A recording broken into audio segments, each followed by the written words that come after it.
Selagi kita belum menemukan ada orang yang mengaku sebagai rakyat dari sang raja itu, berarti itu raja bohong-bohongan.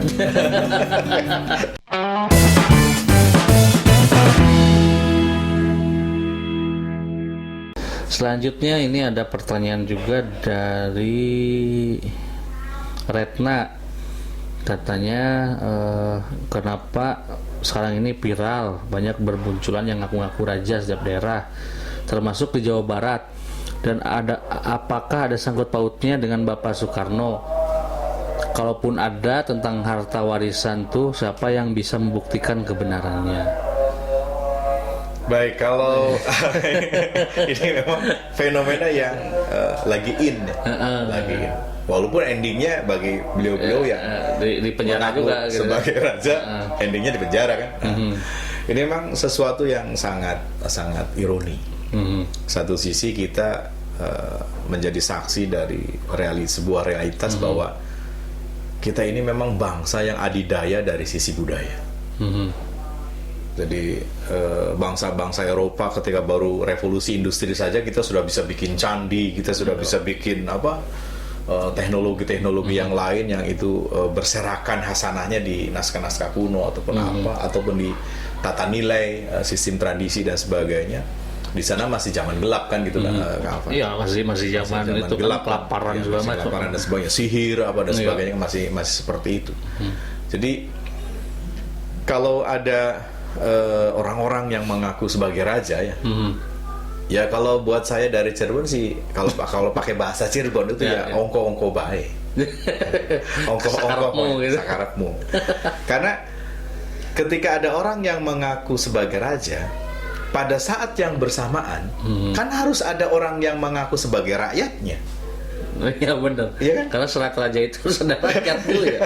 Tapi kan ini mereka kan ada masanya kan rakyatnya. Nah, tapi kita kan nggak dengar langsung bahwa mereka mengakui bahwa itu adalah rajanya, kan gitu. Tapi kan? mengikuti prosesinya. Kalau saya hanya sekedar ikut baris, ikut pakai seragam atau itu mah sinetron juga lebih jago kan, lebih piawai. Iya. Tapi kita belum pernah ada pengakuan, misalnya saya mengakui raja itu karena saya adalah rakyatnya. Wilayah saya di sini. Oke. Jadi sebenarnya itu aja. Selagi kita belum menemukan ada orang yang mengaku sebagai rakyat dari sang raja itu, berarti itu raja bohong-bohongan. Oke. Berarti terjawab ya, udah. Iya. Kemudian untuk tadi masalah harta Soekarno itu gimana? Nah, kalau harta Soekarno kembali bahwa proses peralihan peradaban dan tata kelola pemerintahan di kita ini memang zamannya itu kan zaman yang rumit. Dan konspirasi tingkat tinggi kan itu kan. Konspirasi tingkat tinggi. Masih. Artinya retorika yang disampaikan oleh beliau, oleh Bung Karno dan kemudian ketika berusaha meyakinkan kepada dunia internasional bahwa kita ini bangsa yang besar, itu kan harus juga dengan logika matematika. Iya. Besarnya kita itu punya apa kan gitu kan. Kalau emas punya berapa kilo, berapa juta ton kan gitu kan. Kalau harta punya berapa biliun dan sebagainya.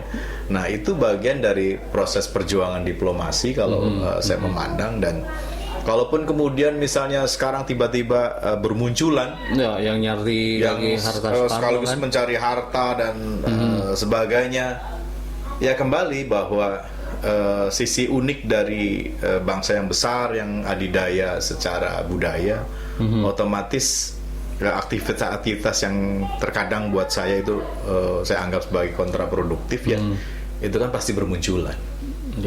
Bermunculan. Siapa sih di antara kita yang rela menjadi sebuah bangsa atau sebuah negara yang punya utang sampai segitu besar ya kan?